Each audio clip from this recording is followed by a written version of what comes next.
She's right. Of course she's right. I need to remember now. It's time. I think I'm ready. That's it.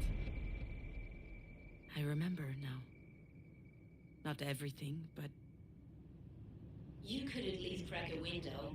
All that rain brought a cool front. It had just rained. The road was wet and slippery. Shit, I can't drive with these heels on. I didn't sleep all night. I can't focus. Also... I was exhausted. Stressed out. In no condition to drive. I was nervous about meeting with my producer.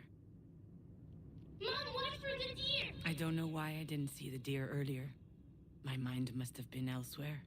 When I heard your warning, my first thought was to avoid hitting it. They were your favorite animal. So I swerved and we ran off the road. And then...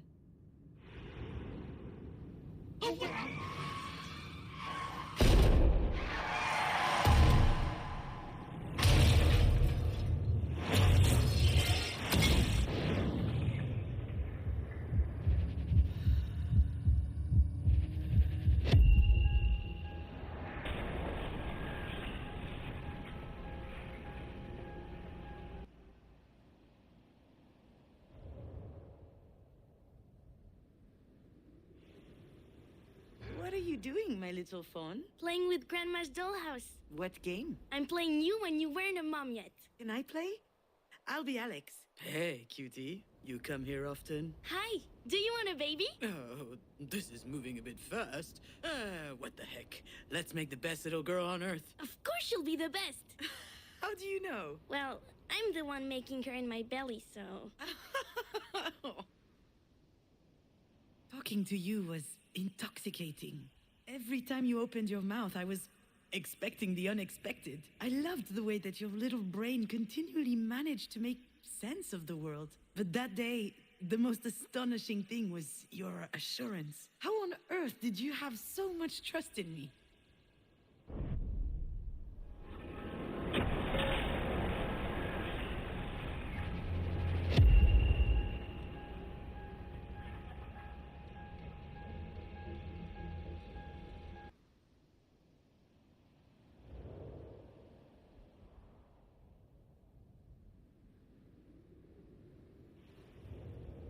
Damn, June, I can't believe it.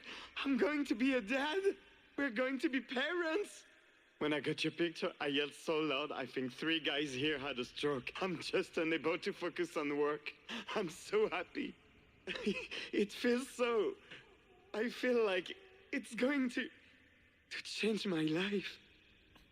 I mean... No, I mean, it's going to change me. Like, I'll never be the same again. I can't wait. And you, what do you think? I think you should take the afternoon off and come home. Oh, okay. But why? Is there an emergency? Do you need me? I don't need you. But I am wondering what it's like to have sex with a dad. Wow, what a weird thing to say. I'm on my way. He was right, you know. Your dad. When you arrived, he changed to his core. Before you were born, he was always a bit lost, a bit wandering through his own life. But from the day you showed up, it was as if everything had become clear for him, as if he finally understood what he was doing here.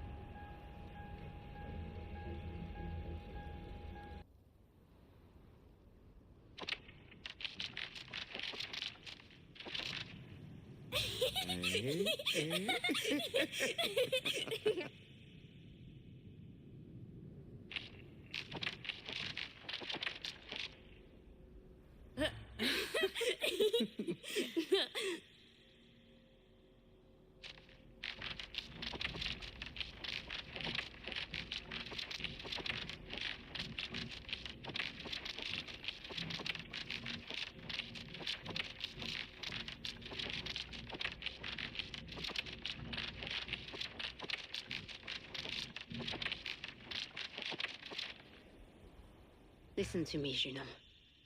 You and Alex brought an extraordinary little girl into this world. Astrid was our sunshine. She gave us all a lot of light all through her tiny life. You were able to make such a being because you have it in you. The sun. And the sun never goes out. It shines. So hang on. And shine bright. I know you can.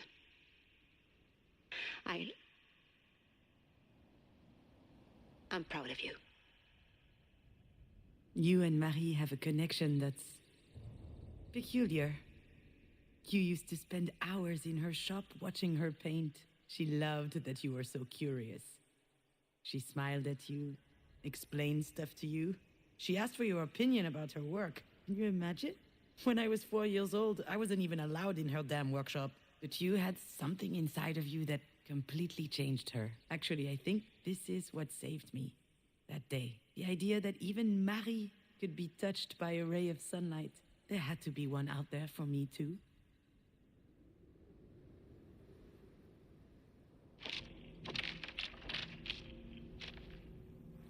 It might be the right time for me to admit it, my little fawn. You don't have magical powers. You never had any. You didn't put us under a spell. Not Marie, nor your dad or I. It's easy to hide behind the fact that your being there made everything else possible. And to convince ourselves that your not being there is forever locking us out of being happy. But that's not true. The seeds that allowed us to change were always inside of us. Sure, they were buried deeply, but they couldn't wait to grow. And you were simply an incredible, a wonderful beam of sunlight.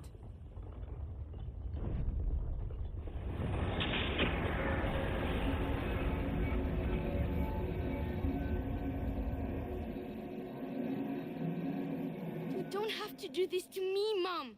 You don't have to do this to yourself. How much longer do I have to make you miserable?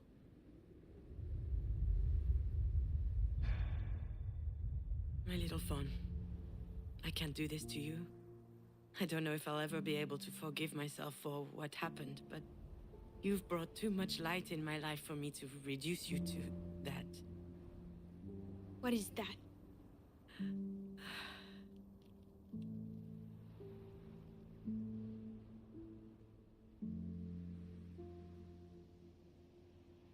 Mom, what do you mean by that?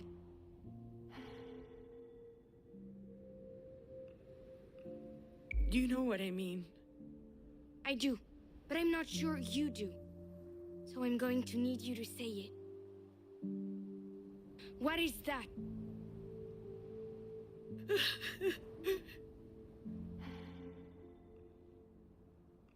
The accident. It was an accident. Yes, it was an accident, Mom. I lived a life full of joy and laughter and vibrating plastic lightsabers. You shouldn't ever have found that. And it wasn't a lightsaber. You think I don't know that? I lived a great life full of love. I will always love Dad, Marie, Diane, and you. For everything you've given me. For the cozy spot that you made for me in your lives. And then one day, there was an accident. It was an accident. Say it again. It was an accident. An accident. A disaster. A calamity. There's nothing to forgive. It's not your fault. You know that, right? Deep down. Do I? Then why do I feel all this guilt? Yeah, that's another mystery. You're angry. But are you sure that you're angry at yourself, Mom? I don't know. I believe in you. You'll figure it out. And when you do, you'll make the right decision. I think you're ready now. I'm ready. Thank you, little fawn. Thank you for your help. You can leave now. I've got this. I know.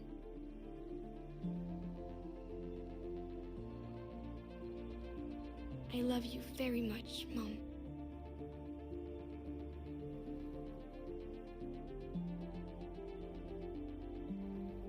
Me too, Astrid.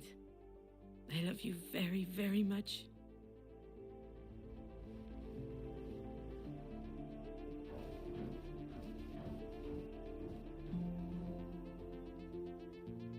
I know you'll always be with me. I can feel you are here, and it gives me strength. And I'm going to need a lot of that if I'm going to go in there. But Marie needs me, and we have a lot to talk about.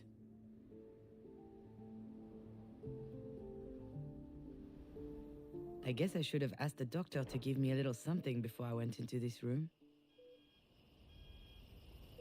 You don't get free samples of benzos every day. All right, Junon. Cut the bullshit. Hi, Marie. Sorry I made you wait.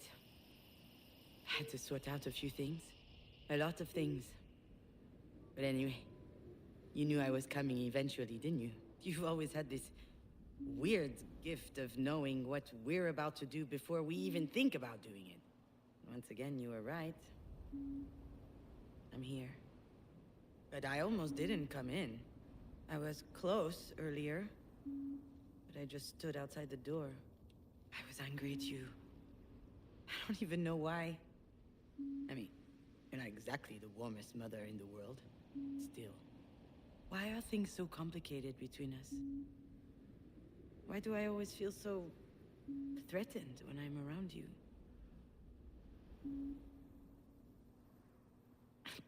Come on. A crucifix? You? Wait, is it... I remember now. I've seen this before. Was that last night? Oh, shit, no, it's all hazy.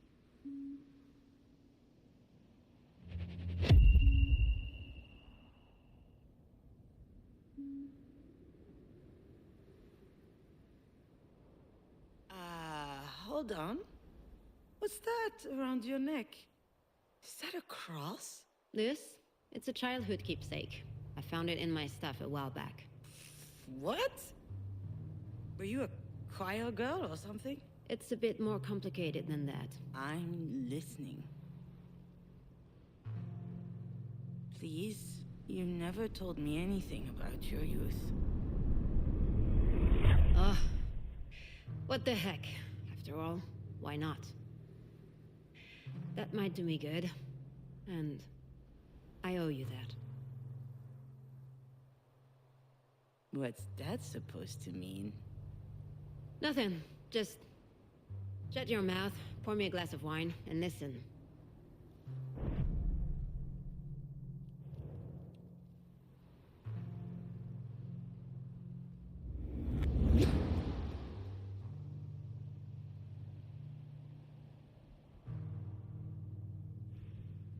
We used to live in a small village in the east. Gray, boring, and hideous. People were dumb and mean, always keeping tabs on others to tear them down. And of course, these fakers were in church all the time. I spent years in that cesspool, never asking questions. When I was 14, let me tell you, Jesus was my best friend. I would tell him about everything I did wrong in my head. And let me tell you, I was a terrible kid. Naughty, ill-behaved, always running around. A tiny devil. And also, I had this desire and fire in my chest. Nasty thoughts. But I really thought that he loved me as I was.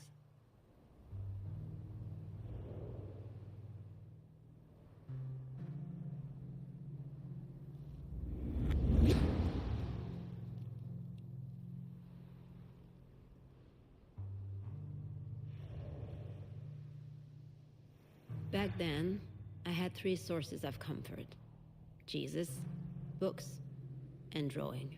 So I spent an insane amount of time sketching in the neighborhood churches. It was a disease. Everything I laid eyes on had to end up on a sheet of paper. At least then, people left me alone.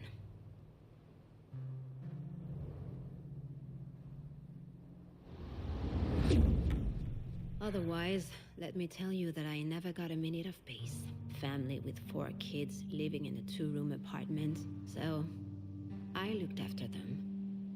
Washing them, doing their homework. I was the oldest, 7 years ahead of my oldest brother. Those little ones were like my own kids.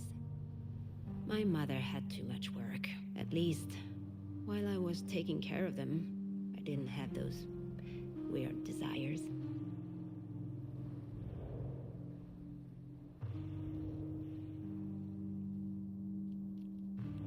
My dad always had a steak on his plate when he got home. Every night. My mother used to say that he deserved it, working his ass off at the mill for us. But one night, I was still awake when he came home. He was completely shit-faced. He was living in a fallen world. The steel industry was his life, but his life had no tomorrow. So he drank. That night he looked at me... weird. I didn't understand.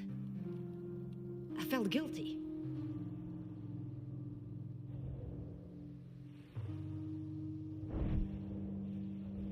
We were 2 peas in a pod, my aunt and I. She was the whore in the family. She didn't want to settle, she didn't want kids. She had escaped to live the crazy life in Paris. Freedom. The exact opposite of my mother. One time, she told me something about my mom and dad. Something that blew everything else up. There was an evening dance. He was 19, and she was 15. According to my aunt, he was a bit tipsy. He brought her into a small clearing, and there, he forced her. They had to get married in a hurry after that, when they learned that my mother was pregnant.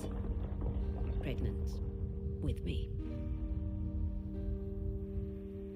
My mother always worked her butt off. She would work one factory job after the other, then clean up rich folks' homes. I used to think she was the bravest person in the world.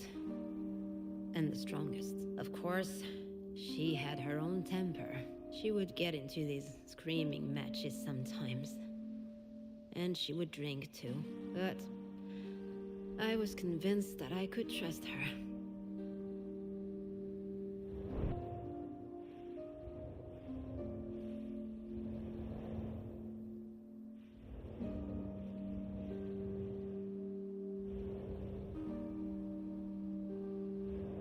One night, I went out with some girlfriends and boyfriends. We only went to the movies, but she lectured me. "You're bringing shame on this family," she said. "People at church are talking. Something bad's gonna happen to you if you keep tempting men." I answered that if it ever happened to me, I, for one, wouldn't marry my abuser. She hit me. For the first time. She hit me again later. I was getting slapped around because she hated her life. I was blaming her for not fighting back. I wasn't going to let her treat me like this.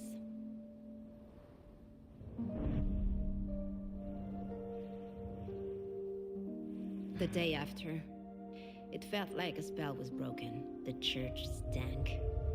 The sculptures were ugly. And the male-dominated Jesus stuff made me sick. "You don't love me," I whispered to him. Bastard. At that very moment, and that, let me tell you, that's something I'll never forget. The Christ started to bleed.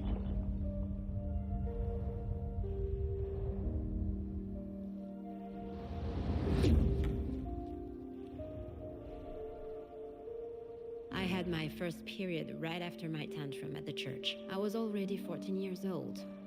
Pretty late. But then, my body started to develop. The more my body changed, the more my father scared me. Hell, he terrified me. Not just because he was domineering and brutal. It was uncomfortable even being in the same room as him. He was always watching me, commenting on my clothes. I felt like a piece of meat.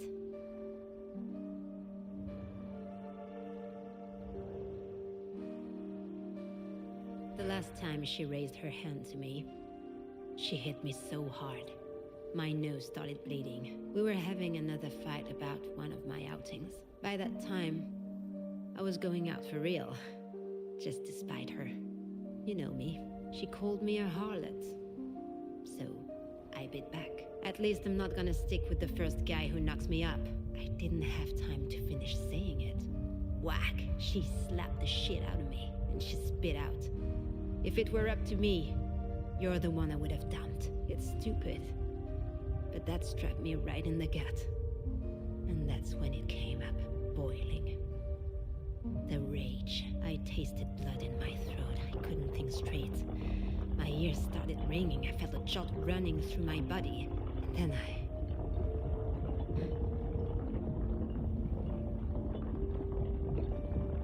And it was over. I couldn't walk it back. This cross is the only thing I have left from her, you know? I took it when I left home that very night. I stole it from her. I don't know why I took it. I used to do that a lot back then. Steal stuff, but I'm happy I did it. It gives me a chance to think about her, to remember, never to be like her.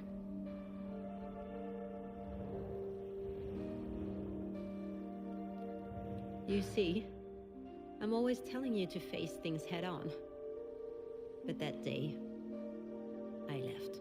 I met with my aunt in Paris, with just a few cents in my pocket. I never saw them again.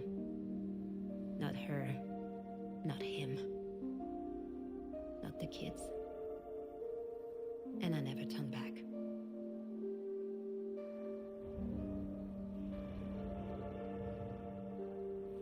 You hear, Miss Kivas? Shit, don't tell me you fell asleep. Ugh, what a disaster. You really can't handle your booze. Don't worry, daughter. I will still be there tomorrow, and the next day too. There to tell you again what you already know. People are ugly, let me tell you. They're dangerous, all of them. That's just the way things are. It's inside them. The evil is, we need to defend ourselves. Stay vigilant. That's how I got out of it. Jan gets it, I think. But you, darling, you're too weak. You want to trust people. You want to have faith. But I told you many times, you can't trust anyone. Ever. You don't need me to tell you that. Life's unfair. That's just how it is.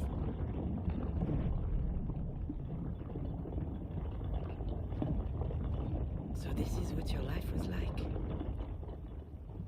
That explains so many things. Now I understand why you can't trust anyone. Why you don't let anyone love you. Anytime I think about how it must have been for you, it's increasingly obvious. How lucky I was to have Astrid. Every second of my life I spent with her was filled with happiness. You never got to have that. Not as a daughter, nor as a mother. But how could I forget what you told me last night? I mean, I wasn't all there. Too little sleep and too much wine. But for the first time in your life, you open up a little and I nod off? It's absurd. As if I didn't want to hear it. Was it that I was angry that you waited so long before telling me? Or was it something else? Something I didn't want to look in the face until now?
These paintings are magnificent. But how do you do it? Oh, well, that's hard to put into words. Usually I have a theme in my head, a topic I'm obsessed with, and all of a sudden, everything becomes clear. The shapes, the colors, they fight their way through my brain. Kinda like visions. And then I simply must paint. I can't control it. In fact, if I didn't paint in that moment, I could flip, do crazy things. While Diane and I were dancing, I could hear Marie doing her spiel for Sasha. I'd heard it 100 times. The visions, what she called her mystical experience. Whole load of crap. 10 minutes later, I set the kitchen on fire, blinded by the urgency, as if my body was overriding my brain. Just goes to show you. As much as I hate it, she might have been telling the truth about her process. I guess I work like that too.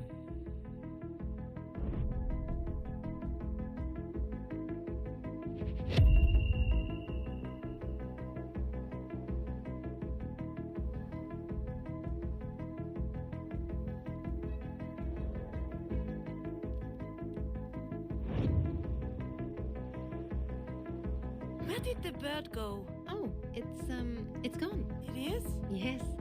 Early this morning, I opened the windows to let in some fresh air. It jumped on the edge of its box, looked at me, and then it flew away. Oh. Did it look happy? It did, my dearest daughter. It looked so happy. That was a lie, of course.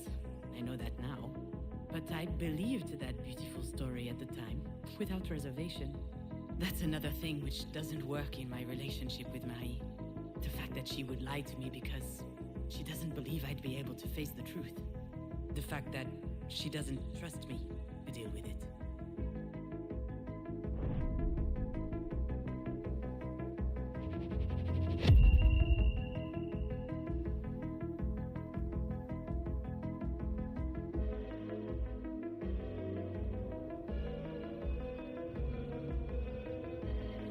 What about those over there, in the tank?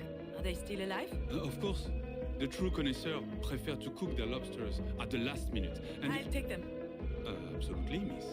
Do you want one or two? I want them all. I mean, there's about 2 dozen in there.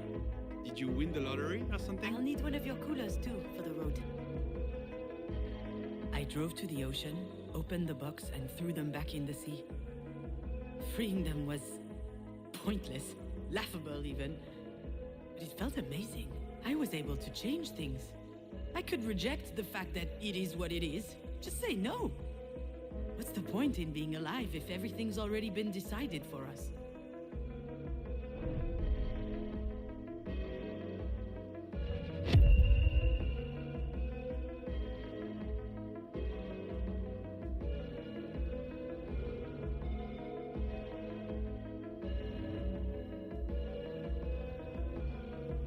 And so, you're working for Marina? It's not like that, Alex. Like what? I don't know. Like, I don't know what I'm doing. Like, I left you to run back to my overbearing mother's clutches. No, you're wrong. That's not it. I'm well aware that you don't need your mother. She's the one who needs you. For a moment there, I thought Alex was out of his mind. Marie needing me?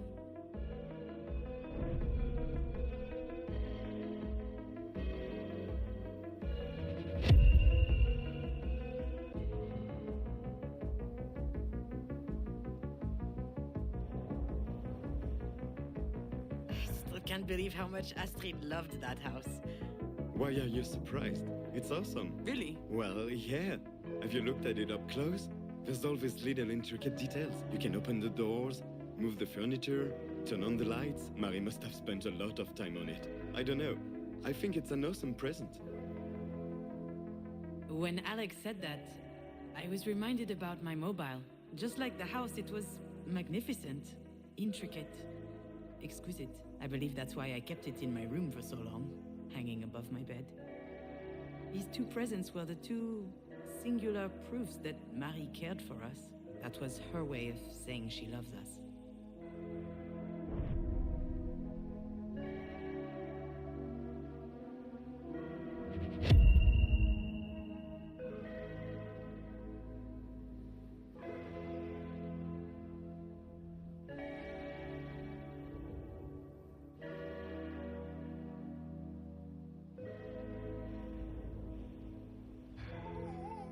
Thank you for the mobile. I can't believe you managed to find it. Oh, it's nothing. Do you want to stay for a bit? Coffee, maybe? No, thank you. I gotta go. I have, a meeting. A meeting? Yeah, a thing. Don't worry about it. Say hi to Alex for me. Oh, I'll call him. He's just in the next room. Oh, hi, Alex. Bye, Alex. Done. Gotta go. Bye. I rarely saw Marie being ill at ease, but the few times it did happen was when she came to the house to visit when Astrid was born. It was as if she felt like she was intruding on our family. Maybe because she didn't know what it was like having one.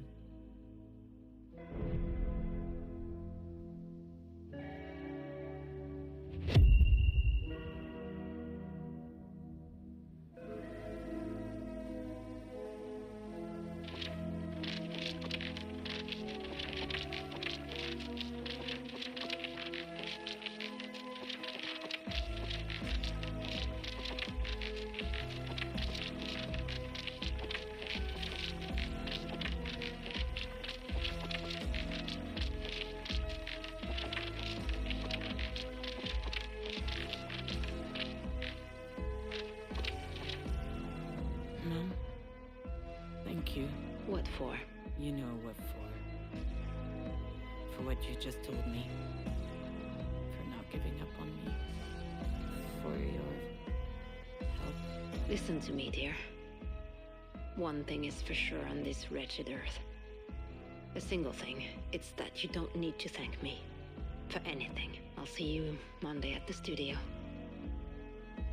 I found that really weird at the time, this whole exchange. First of all, Marie saying beautiful things, sounding more loving than ever before. But on top of that, her almost scolding me for thanking her, as if extraordinary circumstances had forced her out of her self-imposed duty to bully me, and that she was having a hard time coming to terms with it.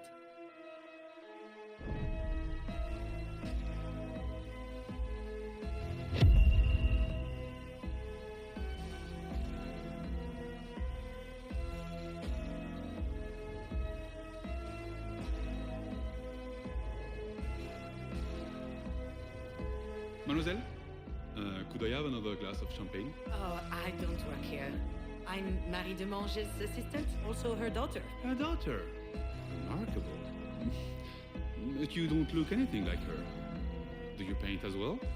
No, I don't. I'm more of a... Of course you don't. Why would you, with such a talented mother around?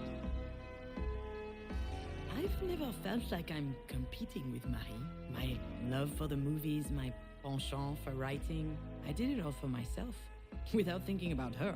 But perhaps she was actually feeling threatened, as if the creative process was uniquely hers, her exclusive domain.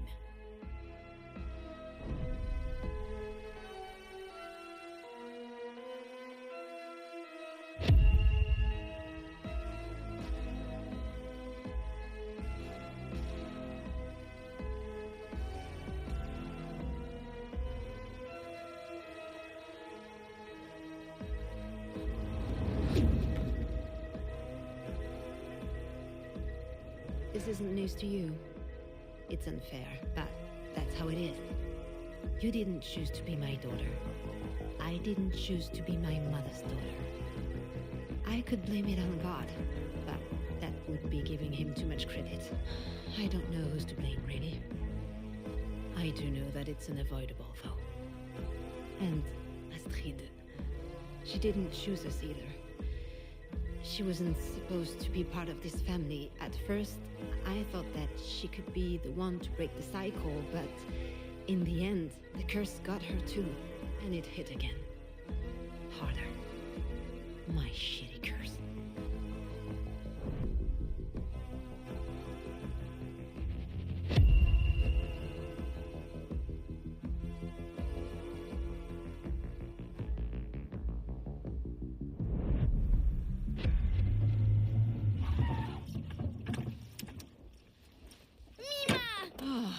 It's stifling hot in there.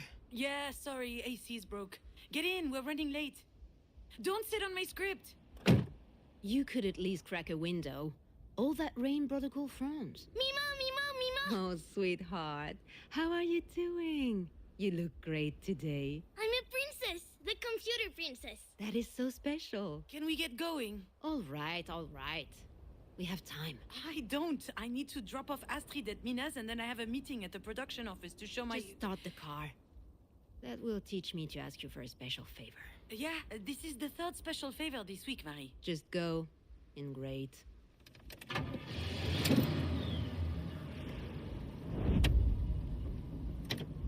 Shit, I can't drive with these heels on. Why are you even wearing these things? Silly me, just dressing up for a business meeting. Sweetie, what present did you bring for me now? A Clay-Doh pizza factory. I love pizza. You look really flushed, dear. Are you too hot? Let me take your coat off. Marie, what on earth are you doing? Just for 1 second. Forget it. Sit down. We're almost there. Just watch the road. You sit I'm down almost... right now. Stop that. You are worse than a traffic cop.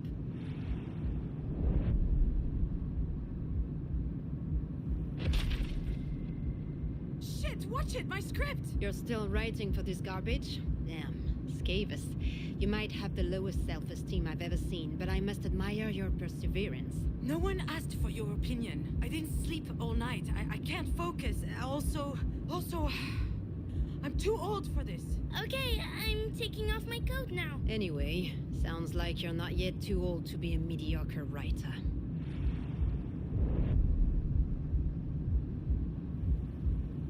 Marie, please. This is too much praise. I have to prod you some way or another. You are so incredibly lazy. And they keep coming. All these flowers. Really, I can't. Nothing ever comes easy to women in this industry. I had to build it all myself. No one was there to help me. I slept 4 hours a night when you were born. I worked all the time to provide for your needs. Oh, you really gave me everything, Marie, except perhaps self-esteem. Oh, and a father. You're not making sense, June. You and your sister would be nothing without me, and you know it. You're both churlish and fearful. I gave you everything, and you're just squandering it all to write soap operas. Maybe you'd be a better writer if you had to toil a little bit more. Who knows? Mom, I need help with the thingy. What's that, my little phone? Sure, just change the subject. I am not changing the subject. We weren't talking. What am I supposed to say when you get mad like this? I get mad because I believe in you. Stop yelling! We're not yelling, sweetheart. Anyway, this little one is only one thing you've done well. Speaking of which, if we could But avoid... if you're mishandling her the way you fucked up your career, that's concerning. Children are delicate. They need protection. You can put even the best child in a shitty family, they're gonna blow up. Wait, why are you even saying that? What are you talking about exactly?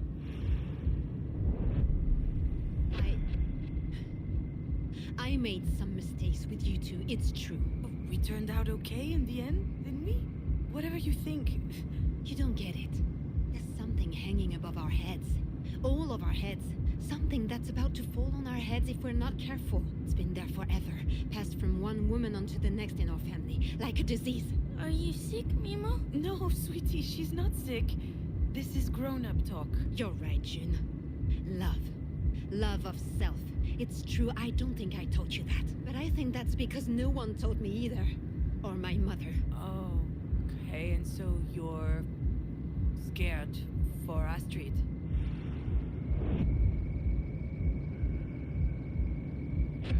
Hold on. You, Marie, The great Marie de Mange? You believe in that nonsense? There's no curse on our heads. Next time I'll keep my mouth shut. Unless you keep it open, actually. I know hardly anything about your life. Not a thing, but I do realize that you had a hard time. And that you're scared. I'm not scared. I think you are. You're scared we'll turn out like you. But we can change. Everyone can change. My dear daughter, I'm not sure about that. Do you think so? I know so.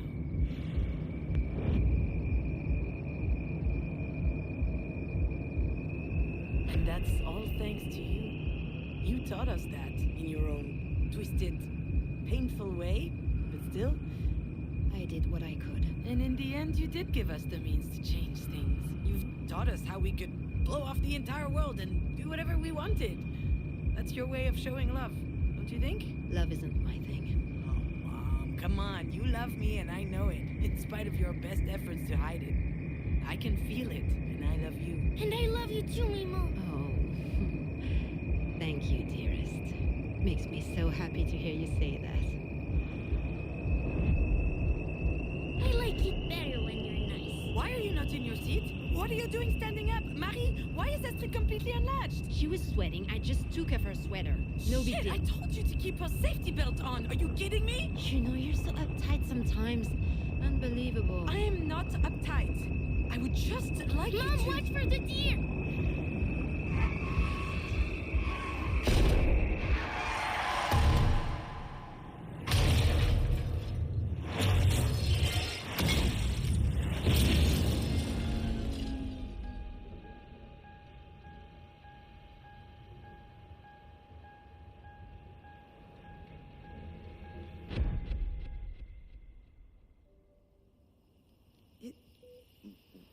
It was you?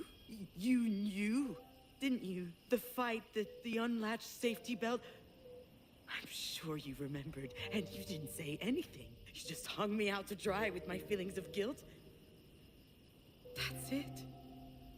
That's the real reason. That's why I was so mad at you.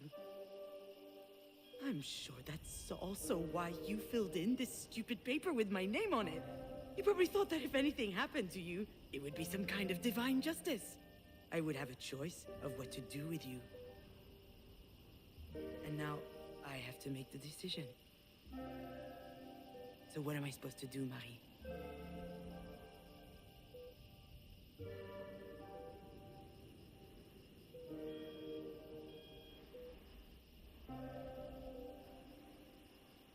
Maybe we could invent something else.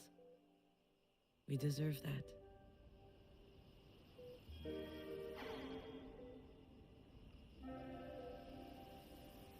Why would I make my peace with you?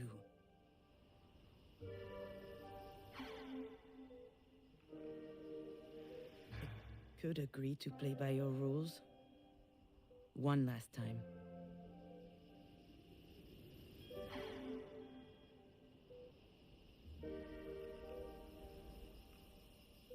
I can't give you what you want. Not this time. I refuse to take on this responsibility. If Diane feels like taking care of it, good for her. I'm tired of your crooked schemes, your poison chalices. I don't want anything to do with you anymore. But don't go imagining things either. I don't want you to die. In fact, I was hoping you would live through this. That you would come back cognizant enough to think about what you've done. And that it would make you suffer. For a long time. You'll never see me again. I'm sorry I can't look you in the eyes to tell you this. And yet, that's exactly how things have always been between us. Adieu, Marie.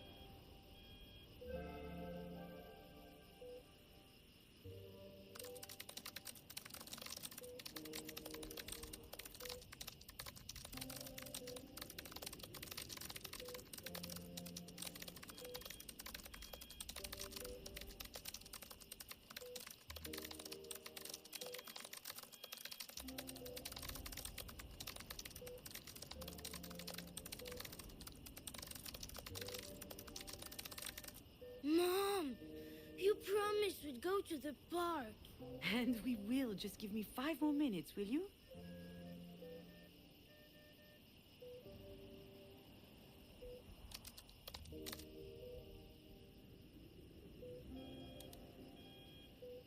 Mom!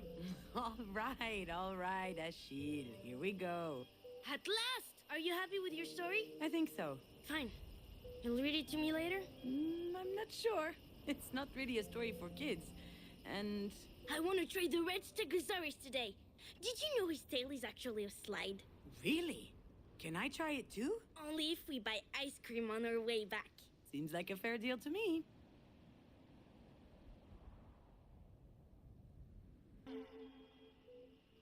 You know, Marie, I figured out what you're missing. You've been fuming inside for years because you have no hope.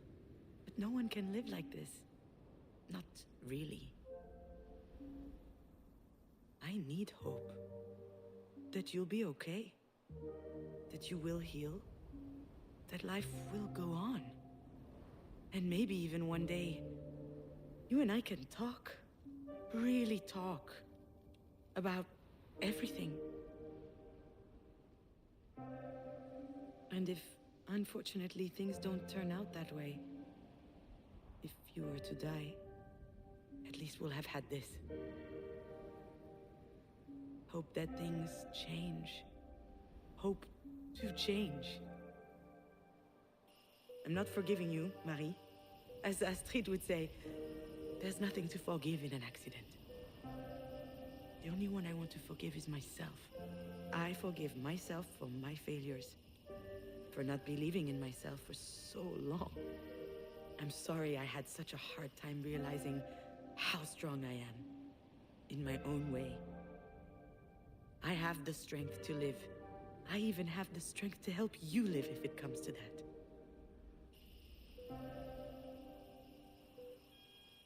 And with some help from the people who love us, you and I can heal.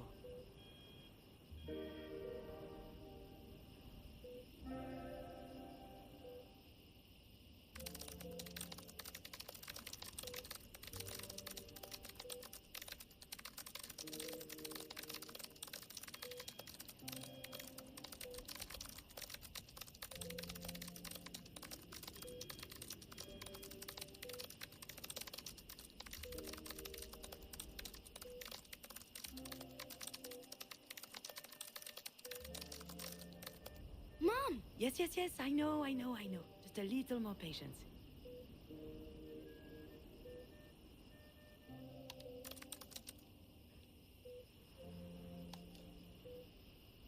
Mom! All right, Achille. Here we go. At last! Are you happy with your story? I think so. Fine. You'll read it to me later? I'm not sure. It's not really a story for kids. And I want to trade the red Stegosaurus today. Did you know his tail is actually a slide? really? Can I try it too? Only if we buy ice cream on our way back. Seems like a fair deal to me.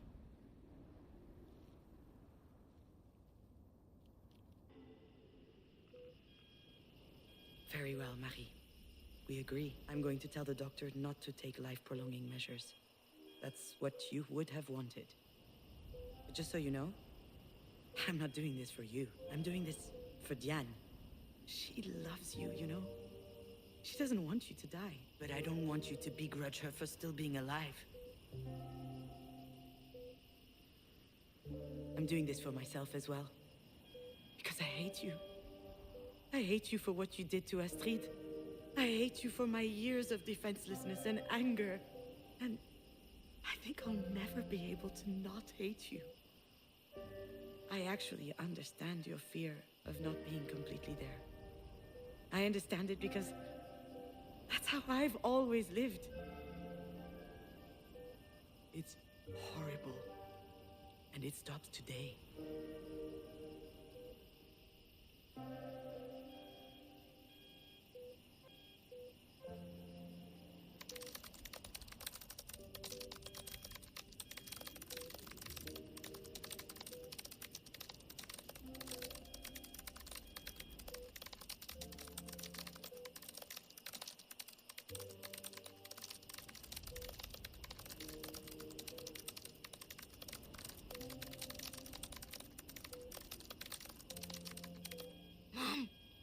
think I may have gone mute. No, you haven't. Why would you say that? Oh, so you can actually hear me. Okay, message received. I'm coming soon.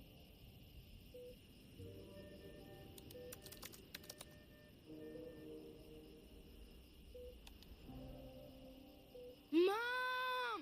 All right, Achille. Here we go. At last! Are you happy with your story? I think so. Fine. You'll read it to me later? I'm not sure. It's not really a story for kids. And I want to try the red Stegosaurus today. Did you know his tail is actually a slide? really? Can I try it too? Only if we buy ice cream on our way back. Seems like a fair deal to me.